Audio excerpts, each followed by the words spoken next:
আমরা যখন দেশের বাজারে বিলো 70K তে ল্যাপটপ লিস্ট দেখি, সেখানে ইন্টেল বেসড ল্যাপটপগুলোর প্রসেসর হিসেবে আমরা একতরফাভাবে ইউ সিরিজের প্রসেসর দেখি, like core i 7 1255U, core i 5 1235U, core i 3 1305U। আমরা জাস্ট কোরাই 5, কোরাই 7 আর বিদেশি ব্র্যান্ডের নেম দেখেই আমরা বাইং ডিসিশন নিয়ে ফেলি। বাট একবারও কি ভাবি এই ইউ সিরিজের প্রসেসর দেওয়া ল্যাপটপ আমাদের জন্য অর্থিত হবে কিনা, বা এই ইউ সিরিজ আসলে কাদের জন্য? তাহলে চলুন জেনে নেই। একদম সহজ ভাষায় ইন্টেল ইউ সিরিজের প্রসেসর মানে হচ্ছে আলট্রা লো পাওয়ার। এই প্রসেসরগুলো কোর কাউন্ট বেশি হলেও এদের ক্লক স্পিড কিন্তু খুবই কম থাকে, কারণ এদের বেস টিডিপি মাত্র 9 ওয়াট থেকে 15 ওয়াট, মানে 15 ওয়াটের পাওয়ার কনজাম্পশনই হচ্ছে এই প্রসেসরের লিমিট।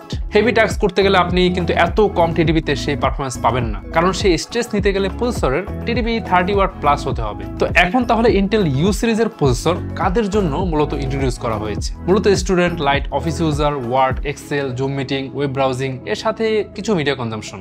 এই ইন্টেল ইউ সিরিজের প্রসেসর দিয়ে যারা ল্যাপটপ বাজারে আনে তাদের কিছু উদ্দেশ্য থাকে, like cost cutting, enough ventilation না থাকায় সেটা অ্যাডজাস্ট করা, অ্যান্ড কাস্টমারকে বোঝানো আপনি কিন্তু লং টাইম ব্যাটারি ব্যাকআপ পাচ্ছেন। আরে ভাই, আপনি যদি পারফরমেন্সই না পান তাহলে ব্যাটারি ব্যাকআপ দিয়ে আপনি কি করবেন বলেন?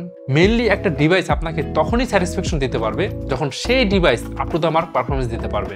যাই হোক, আমরা পরের সিরিজে আসি। এটা হচ্ছে ইন্টেল পি সিরিজের প্রসেসর, যাকে বলা হয় performance balanced processor, P for performance. তো বেস টিডিপি এটার হয় 30 watt plus, boost clock speed প্রায় 5.2 gigahertz, thermal headroom better than U series. But P সিরিজের প্রসেসর দিয়ে বাংলাদেশের ল্যাপটপ বাজারে কিন্তু ল্যাপটপ খুবই রেয়ার, কারণ এই প্রসেসর দিয়ে তো আর বিলো 70K তে খুব বেশি কস্ট কাটিং এর সুযোগ থাকে না। যাই হোক, ইন্টেল পি সিরিজের প্রসেসর আসলে একদিকে ল্যাপটপের স্লিম ডিজাইন সাথে ব্যাটারি ব্যাকআপের পারফরমেন্স ব্যালেন্স রাখতে পারে, তাই এই প্রসেসর ভিডিও এডিটিং, তারপর হচ্ছে মিড লেভেলের গেমিং, মাল্টিটাস্কিং এর জন্য একদম পারফেক্ট ব্যালেন্সড অপশন। কিউবিটসের ল্যাপটপ সিগমা H2 তে ইউজ করা হয়েছে কোরাই 5 1240P প্রসেসর, যার 12টা কোর এন্ড 16টা thread, boost speed up to 4.40 gigahertz. পাশাপাশি এর আরো যে specs, DDR4 3200 megahertz RAM, M.2 NVMe PCIe 4 SSD, 2K display with 165 hertz refresh rate. পুরো কম্বিনেশনে আসলে কম্প্রোমাইজ করার কোনো জায়গা নেই।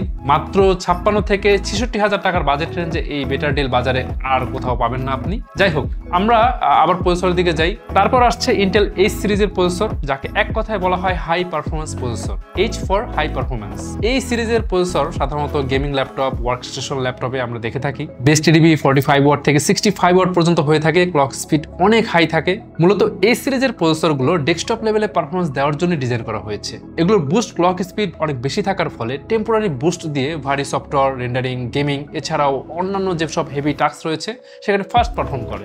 এই সিরিজের প্রসেসর দিয়ে বিল করা ল্যাপটপ কিন্তু বাংলাদেশে খুবই রেয়ার, বাট কিউবিটসের ব্যানারে আপনি পাবেন। কিউবিটসের ল্যাপটপ রোবার X2 তে দেওয়া হয়েছে 12450H প্রসেসর, যার 8টা কোর আর 12টা thread, max boost speed 4.40 gigahertz. কিউবিটসের যে কোনো ডিভাইস সম্পর্কে আপনি যদি ডিটেল আইডিয়া পেতে চান, ভিজিট করতে পারেন আমাদের ওয়েবসাইট qubits.io, এই ওয়েবসাইটে। তো আজকে আমরা এই ভিডিওতে জানলাম ইন্টেল ইউপি এই সিরিজগুলোর মধ্যে মেইন ডিফারেন্সটা আসলে কোথায়। ল্যাপটপ কেনার আগে আসলে এই বিষয়গুলো দেখে নেওয়াটা কতটা ইম্পর্টেন্ট আশা করি আপনারা বুঝতে পেরেছেন।